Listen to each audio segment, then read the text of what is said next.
הקטע הבא מתוגבר למען כבדי הראייה.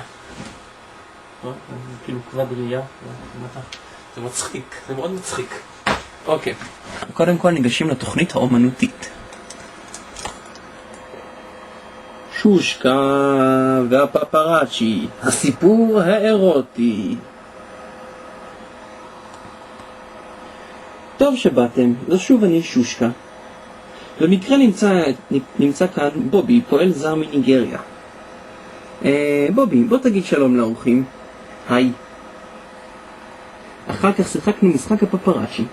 בובי רדף אחריי מצלמה ואני התנגשתי בקרבום. אחר כך שמענו דפיקות בדלת. משטרה, היי. השוטרים עצרו את בובי, אבל המצלמה נשארה בבית.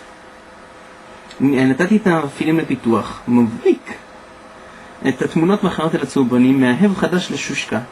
מאז חיי אינם חיים, הפפראצ'י רודפים אותי יום ולילה. בובי השתחרר על תנאי ועברנו דירה חדשה ברחוב המלך ג'ורג'. ביום אנחנו מעשנים מבלים ובערב רואים טלוויזיה. ובלילה משחק הפפראצ'י, בום. ותמיד הפפראצ'י מנצח.